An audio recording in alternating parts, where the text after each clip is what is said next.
Saúde Animal. Oferecimento.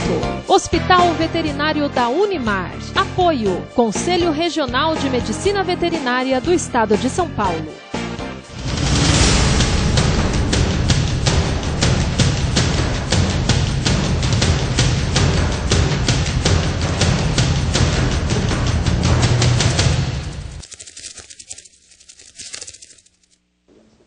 Olá, sejam bem-vindos. Começa agora mais uma edição do nosso programa Saúde Animal. Você já sabe que aqui todas as semanas, todas as quartas-feiras, nós temos uma edição inédita e depois várias reprises durante os outros dias da semana. Sempre a oportunidade de conhecer mais sobre os profissionais da área de medicina veterinária, zootecnia e também da agronomia. E é justamente sobre isso que nós vamos falar hoje, já em virtude da comemoração do Dia do Engenheiro Agrônomo, que foi no dia 12 de outubro. Por isso, eu recebo aqui no nosso programa hoje a participação, mais uma vez, do coordenador do curso de Engenharia Agronômica, o professor doutor Ronan Gualberto, que vai falar um pouquinho, curiosidades sobre essa profissão, os desafios e o que os futuros engenheiros agrônomos podem esperar dessa profissão. Tudo bem com o senhor? Parabéns pelo Dia do Engenheiro Agrônomo, dia 12. Obrigado, boa noite.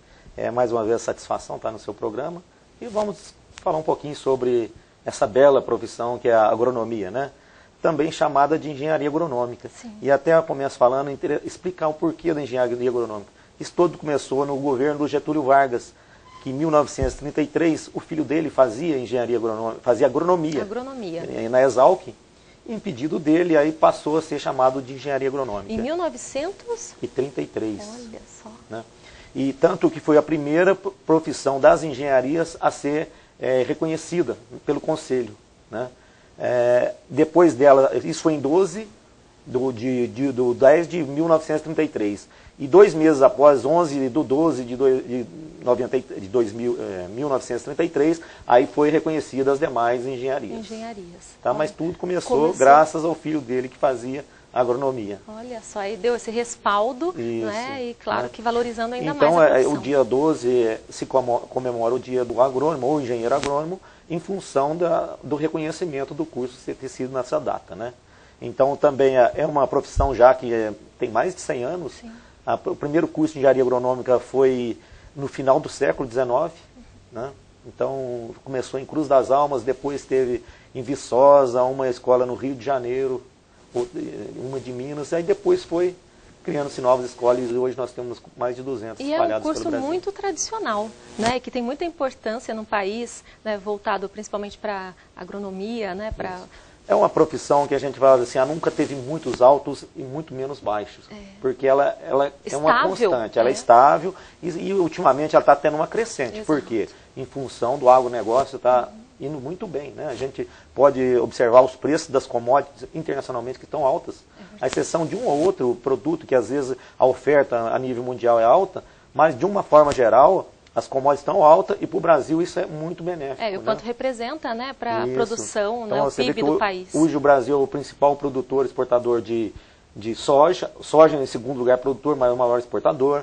É o principal produtor de café e principal exportador. Suco de laranja é o maior produtor e exportador.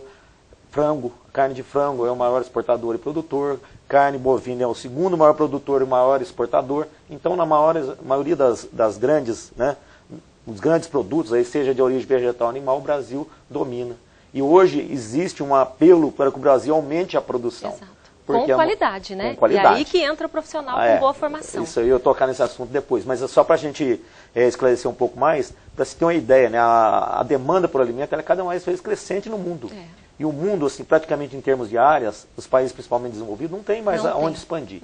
E o Brasil ainda tem mais 150 milhões de hectares prontinhos para ser cultivado.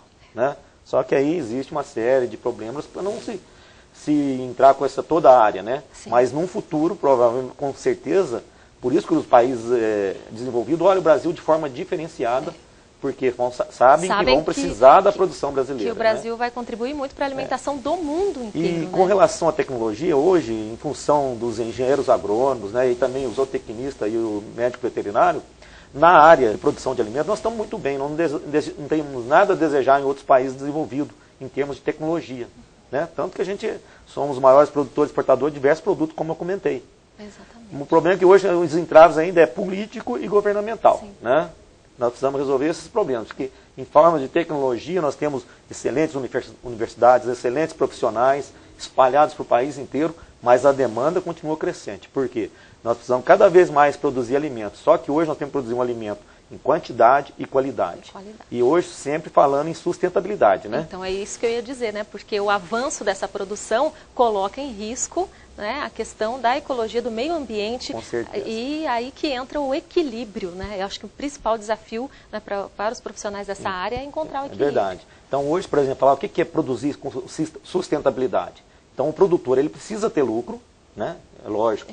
Tem que olhar o lado econômico, mas ele tem que produzir com lucro, mas tem que pensar na saúde do trabalhador, né? E do meio ambiente. Então é um tripé. O lado social, o lado ambiental e o lado econômico. E enfrentando, né, muitos desafios, como o professor falou aqui, burocráticos desafios que impedem o crescimento. Não é? Porque então, aqui no Brasil, ao contrário de muitos países desenvolvidos, o governo não dá subsídio. É uma luta. O produtor, ele tem que trabalhar, o crédito é pequeno, né? Custo é alto. Os juros é alto, então mesmo assim o agricultor, né, ele tem trabalhado, ele tem dado retorno, mesmo não tendo respaldo governamental. Imagine se quando tiver, então, né? Só para citar uma ideia, de 1998 a 2012, em 14 anos, a produção de alimentos no Brasil cresceu 176%. Nossa. E a área, apenas 46%.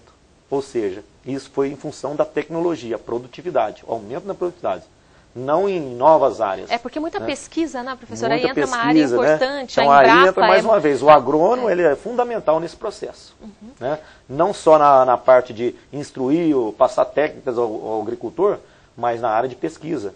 Novas sementes, na parte genética, tanto na produção de alimentos vegetal e também na produção de animal. A ideia é otimizar essa produção, né? Aproveitar o espaço, né? Com menos espaço, com menos custo, então, com mais rentabilidade. Que é a única forma de aumentar a produção, porque a área uma hora vai se esgotar. Exato. Né? A população não para de crescer. Não para. Né? Nós já somos 7 bilhões de habitantes no mundo hoje, a perspectiva chega a 9 bilhões em 2025, 2030, né? Só que a produção de alimentos ela cresce em escala menor do que que a população. Então, o principal desafio, acho que se a gente pudesse enumerar numa escala, o primeiro é esse, evitar um colapso, né, e uma crise mundial de alimentos. Porque hoje a gente já vê que em muitas partes do mundo há fome, né? Muita gente morre de fome. Claro, mas não é questão ainda de falta de alimento no mundo, é questão de logística. Se desperdiça muito em alguns lugares e falta em outros, né? Exatamente. Mas vai chegar uma hora, se não for tecnologia em cima de tecnologia, para produzir cada vez mais numa menor área, então nós vamos ter um colapso muito sério. O Brasil ainda desperdiça, o brasileiro desperdiça muito alimento ainda, tem essa cultura, né? Não dá valor. Para você ter uma ideia, os países desenvolvidos desperdiçam mais. Né? Você pegar na África, o desperdício é 7%, mas na Europa, por exemplo, chega a 30%, 40%, como é o nível do Brasil. Então é 30% que se produz, da colheita até chegar no consumidor, 30%, somente na área de hortifruti. É muita coisa. Na questão do transporte, né? Então, para melhorar, armazenamento, tem que ser toda essa rede, né? Tem que acompanhar, né, a melhora. Então, até um problema. Eles querem que o Brasil produza, aumente a produção, mas nós não estamos preparados. Nós não temos armazéns, né? Então, nós estamos para entrar numa safra super recorde agora. Mas como escoar, né? Nós temos deficiência na parte de transporte, né? O custo nosso é muito alto. É um produto que chega para pegar algumas partes do Brasil, chegar no porto, é congestionamento, é estradas com buraco. E não se investe em transporte alternativo, O problema nosso hoje do agricultor e do agronegócio é o governo, né? A parte política e governamental. E aí que também existe essa mobilização, até mesmo na universidade, para que o profissional tenha essa consciência de cidadão, de profissional e a consciência política, porque ele vai ser a voz, né, desse representante aí no caso do engenheiro, né? Vai ser a voz mesmo para brigar, para lutar, exigir os seus direitos. Não é? Então, essa conscientização é muito importante. O perfil do engenheiro agrônomo mudou totalmente. Né? Então, a gente, na universidade, hoje a gente tem mudado também, porque a grade curricular, o conteúdo, a gente tem que mudar, porque a agronomia de 20 anos atrás é totalmente diferente hoje. Né? O engenheiro agrônomo hoje tem que estar voltado não só à produção, que a gente fala dentro da porteira, mas ele tem que estar preparado antes da porteira, porque as indústrias fornecedoras de insumos, né, fertilizantes, defensivos agrícolas, e também o pós-porteira, que é a parte de comercialização, a logística de transporte desse produto. Para então, fazer valer o profissional ele dele. tem que estar antenado em toda essa área. Então, não é... Antes a preocupação era só dentro da porteira, que a gente fala, limitado. Focado à produção. Não, hoje ele tem que estar aberto, né?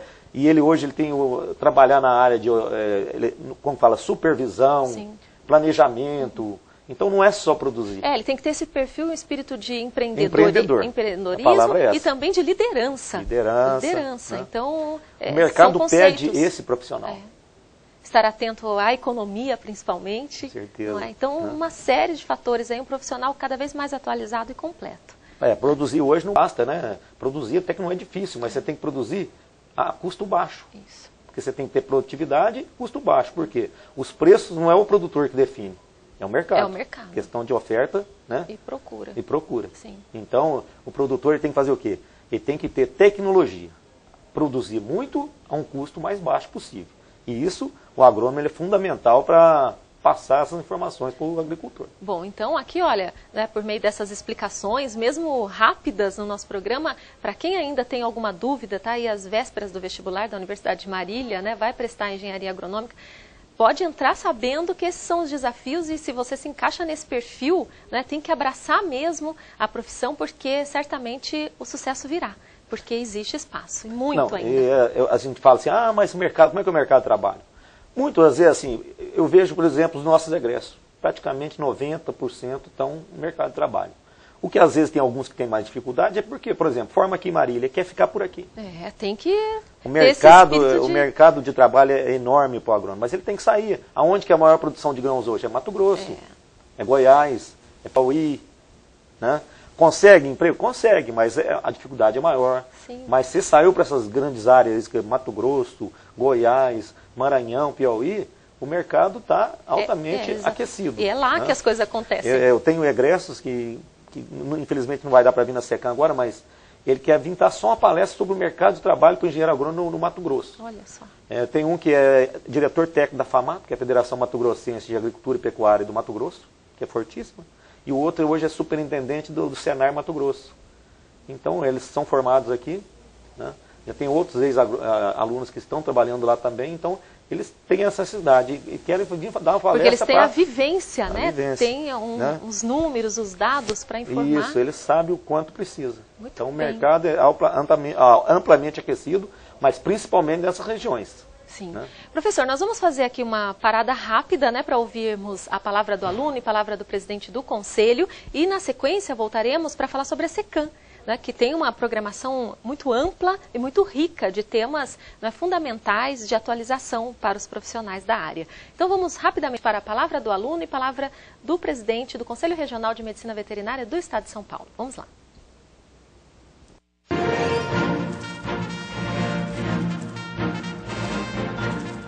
Então vamos ouvir a palavra da aluna, a Karina, que está no 5º termo e tem uma experiência já bem prática com o curso de Medicina Veterinária, né, Karina? Com certeza, eu sou uma aluna do 5º termo, a gente já está no 3º ano, né? Nós temos a oportunidade hoje de fazer práticas profissionais, trabalhos com animais, visando o bem-estar tanto do animal quanto das pessoas. A gente hoje trabalha com a Maria, né? A Maria ela faz parte de uma equipe de animais. Essa equipe, elas trabalham com pessoas, geralmente crianças. A gente está fazendo de quarta-feira, das 10h30 às 11h30. É uma prática profissional, nós alunos da veterinária com os alunos da fisioterapia, e a gente auxilia as crianças que têm problemas, atrasos mentais, deficiência, e a gente leva os animais para esse contato, né? Paciente e animal. As crianças relaxam, é um dia bem alegre, é um dia diferente, como a fisioterapia normal, chama zooterapia. É a prática de envolver o animal dócil com uma criança que tem problema. Isso traz tanto benefício para o animal referente ao bem-estar, né? E para a pessoa também que está tendo a fisioterapia, porque a fisioterapia ela é como se fosse uma rotina, né? Pelo que a gente aprende lá. E fica como se fosse uma coisa atípica, um animalzinho, e trabalho emocional, a criança, né? Toda criança gosta de um animalzinho, né? E aí a gente leva lá para essa experiência mesmo. Precisam estar sempre saudáveis, eles passam por um exame antes de participar deste trabalho experimental. Eles passam por um exame para saber se eles estão bem, para saber se eles são dóceis, comportamental, para saber se eles têm condições realmente de trabalhar com essas crianças. E ela foi escalada, inclusive ela quebrou a patinha, né, numa brincadeira da gente com a gaiola, e ela está aqui hoje para fazer uma cirurgia. Ela é muito mansa, inclusive a gente fez uma tala nela, a gente levou ela com a tala, as crianças ficaram super felizes por ver também que existe um cuidado com os animaizinhos também, que eles também se machucam, que eles também são cuidados como elas, né? Me dá uma segurança de sair hoje no mercado de trabalho, lidar mais com pessoas, tanto a gente faz veterinária porque a gente escolhe trabalhar com animais, mas quer queira ou quer não, a gente tem que saber lidar com o público, falar com pessoas, isso é muito importante hoje. E assim, na faculdade eles oferecem bastante essa prática, sabe? De você ter o contato com pessoas de fora, de ensinar alguma coisa que você sabe, aprender coisas com eles, sabe? É uma troca muito gostosa. Então, realização total? Total. Realização pessoal, profissional, acredito que total.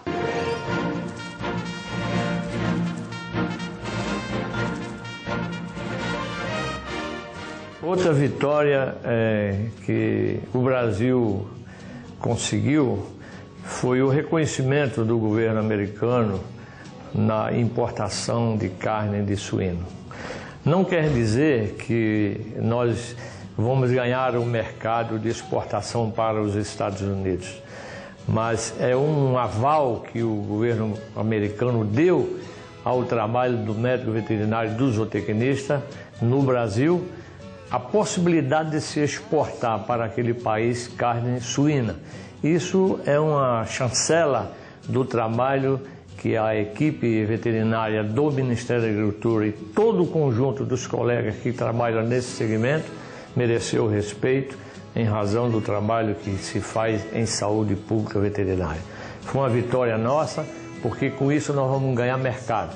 É uma chancela de que o trabalho brasileiro, no aspecto de saúde veterinária, principalmente na área de suíno, mereceu a chancela do governo americano.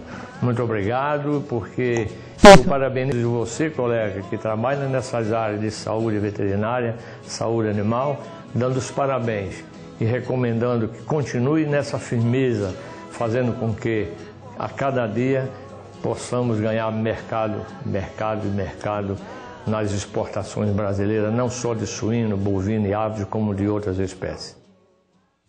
Tudo bem, estamos de volta aqui agora para falar sobre a SECAM, que é um evento que mobiliza a cidade toda, né? Alunos, professores, é um momento de integração de aprendizado, principalmente, né, professor? Com certeza. Nós estamos na 24ª SECAM, né, que é a Semana de Ciências Agrárias de Marília, e com o tema O Conhecimento que Alimenta o Mundo. Né? Vem bem a calhar com o que eu acabei de falar aqui sobre agronomia, né? Encaixa muito bem isso aí. E nós vamos ter 4 grandes cursos, onde os alunos escolhem, né? 2 mais ligados aos alunos da medicina veterinária e zootecnia, e 2 mais ligados à agronomia, que seria o Desafios e Oportunidades do Agronegócio, inovações tecnológicas e sustentabilidade na produção agrícola. Então, 2 temas muito atuais. Muito atuais, e também as palestras foram escolhidas, né, a dedo, são profissionais de instituições de renome, seja instituições de ensino ou de pesquisa. Então, de segunda a sexta-feira, de 22 a 26, nós vamos ter várias palestras, na parte da manhã e na parte da tarde. Então, dentro desses cursos, os cursos são subdivididos, né? Subdivididos. Em temas integrados aí. São palestras na parte da manhã e na parte da tarde. Então, vai se envolver, por exemplo, agricultura de precisão versus agricultura sustentável, sistemas integrados na produção e conservação do solo e água, sustentabilidade como novo cenário para a inovação tecnológica, impactos socioeconômicos na produção de biocombustíveis, boas práticas agrícolas e sustentabilidade a caminho da certificação ambiental, desmistificando o mercado futuro, conservação do solo, a base para a sustentabilidade ambiental. Isso é apenas algumas das palestras desse curso de inovações tecnológicas e sustentabilidade na produção agrícola. Então vai ao encontro daquilo que nós já falamos aqui desde o início do programa, né? Então, acho que é justamente esse o objetivo hoje do profissional, ficar atento e descobrir maneiras, soluções, né, para enfrentar esses desafios. Então, são temas que a gente, normalmente o aluno não vê no dia a dia na universidade. Então, a gente... Momento para reflexão mesmo. Para reflexão, para reciclar, né? Novos conhecimentos. Então, é importantíssimo isso aí. Então, todo ano a gente traz aqueles assuntos que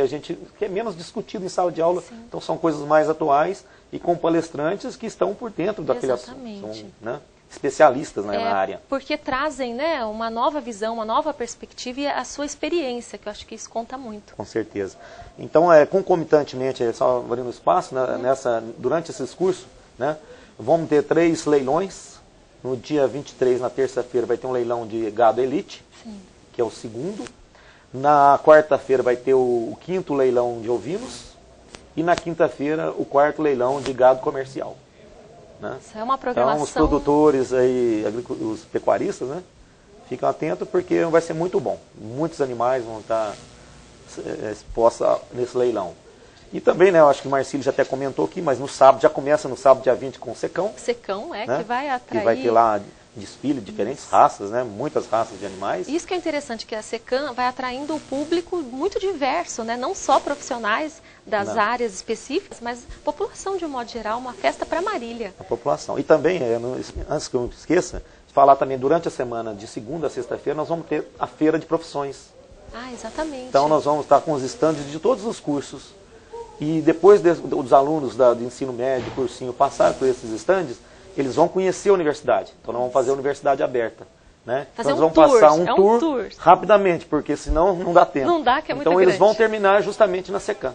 Então eles vão percorrer a faculdade e vai ter oportunidade de conhecer a feira. Né? A Secam hoje é uma feira. É uma feira. Tem animais, plantas. Então dá para aqueles interessados na área de agrárias, ou mesmo não, ter a curiosidade de ver ao vivo ali. Participar. Então tem exposição de animais, é muito legal. Então é uma grande oportunidade. Então vocês que estão no ensino médio, ainda não definiu sua profissão, né? Dê uma passada, conhecer. São 31 cursos que tem na universidade. Sim. Né? Lembrando que o vestibular para medicina já é no próximo domingo, né? Vai dia ser 21, separado, dia 21. E o vestibular para os demais cursos, dia 11 de novembro. Então dá tempo ainda né, de visitar toda a estrutura, fazer inscrição. Com certeza. E já começar a conhecer, vivenciar o espaço que você vai passar muitos anos, né? Anos maravilhosos. Então a oportunidade com a Feira de Profissões. E aqueles interessados também no curso de agronomia, medicina veterinária, pode até nos procurar antes, fazer um tour pela fazenda, experimental, né? Ou durante a feira de profissões, procurar a gente. Se aproximar, não ter receio, nós estamos abertos a todos, dúvidas, né? Tirar dúvidas. Esse é o momento certo, porque a dúvida do adolescente é muito grande. Muito grande, eles são muito novos para tomar essa cada decisão. Vez mais novo, né, entrando na universidade. Mais novos, Mas que seja assim, já que é esse o caminho, né? Então que seja feito de uma forma mais tranquila e mais consciente. Então as portas da Unimar sempre abertas, né, professor? Sempre. Muito bem. Vai ser uma oportunidade ímpar de estar conhecendo os diferentes cursos e aqueles interessados nas agrárias, nós estamos lá de portas abertas. É entrar e se encantar. Com certeza. Todo mundo fica encantado lá dentro. Professor, eu quero agradecer mais uma vez a sua participação aqui, mais uma vez parabenizando também pelo Dia do Engenheiro Agrônomo, né, dia 12 de outubro, uma data muito importante para outras pessoas também, que é o Dia da Criança, Dia da Padroeira. Aparecida, né? Nossa Senhora Aparecida, Padroeira do Brasil. Então, uma data de celebração para vocês, né? Então, que vocês continuem nessa luta, sempre com muito entusiasmo, muito sucesso, não é? E que alcancem sempre as suas metas. Eu que agradeço mais uma vez e sempre que tiver oportunidade estaremos aí novamente para falar um pouquinho sobre essa profissão que é apaixonante. Muito bem, obrigada mais uma vez, professor. Olha, aqui nós vamos encerrando então mais uma edição do nosso Saúde Animal. Se você quiser entrar em contato, pode enviar um e-mail, saudeanimal@unimar.br, e acompanhem sempre os nossos programas inéditos às quartas-feiras e as reprises durante a semana. Obrigada a todos pela companhia e até a próxima.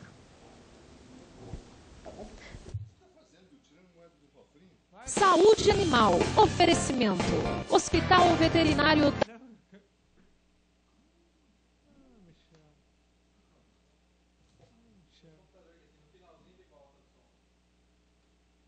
Dá um pause e solta de novo, vamos ver. Dá um pause e solta.